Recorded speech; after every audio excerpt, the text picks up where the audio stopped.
So I thought it was about time I did a review of the handgun that I've owned for the longest period of time. It's a Kimber Custom 2. It is a 1911 style handgun in .45 caliber made by Kimber of New York.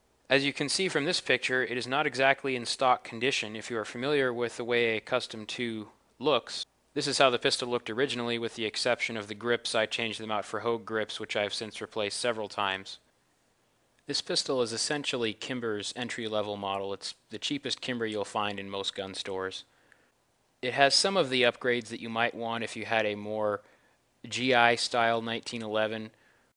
Some of the things I do like about it, it has an extended beaver tail, extended thumb safety. It has semi-decent sights. The trigger pull is okay. It's not great compared to match 1911s, but it's a good bit better than a lot of others out there. In terms of accuracy, it's more accurate than I am, as are most pistols. I've shot it out to 200 yards with good accuracy.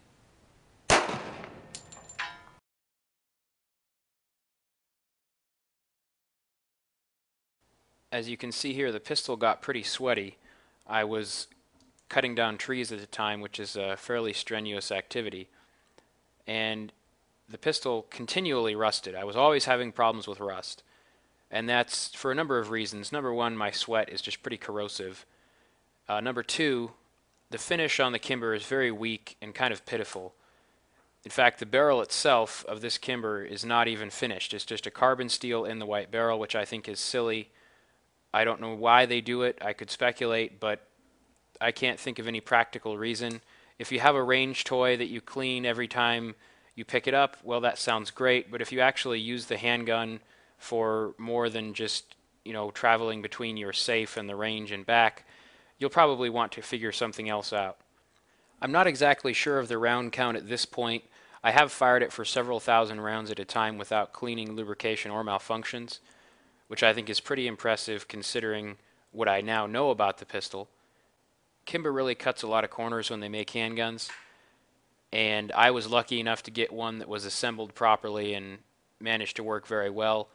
Based on the last time that I actually tracked in a logbook the round count for this pistol, I would say conservatively that I have about 9,000 rounds through it at this point. Could be a little more. I doubt it's less. My last logged round count was about 7,000. This is the handgun that I have carried the most over the last few years.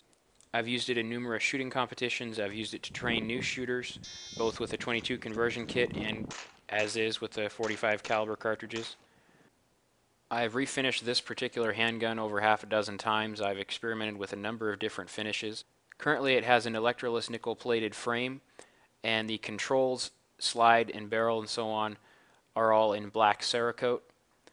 I will admit, I think it looks good. I haven't seen any rust since I went with this combination. I use this pistol as my training platform for the electroless nickel plating process, which I've documented on my blog. Depending on how I prepared the surface, I came away with a number of different finishes. Currently you see it's sort of a matte silver, which I like. If I polished the slide and frame beforehand, I got more of a polished, shiny, bling-bling appearance, which I didn't really like all that much. So I went back and bead blasted the frame and redid the nickel and ended up with this finish, which I do like quite a bit. Here's some high-speed video comparing the .45 1911, the Custom 2 on the bottom, with my 9mm Kimber. It's a stainless 2 on the top. You can see that the .45 does tweak my wrist a bit more, but they both come back into battery at about the same time. I can shoot the 9mm faster, but I don't have any problems putting rounds on target with the .45.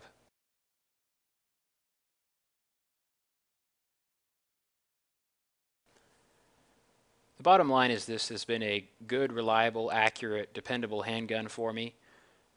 I do have a number of complaints about the way Kimber put it together. I think they need to put a better finish on not only the slide and the frame, but actually put a finish of any kind on the barrel. That's just lazy. They should include more than one magazine. Again, they're just trying to cut corners and not provide customers with the value they deserve for the price they're paying. I'd like to see better quality materials for both the extractor and the slide stop, which I've had to replace. I think it's a decent option for those looking for a 1911 in the entry-level area, but I really would probably recommend something else, something a little more expensive to someone who wants to get into the 1911 world.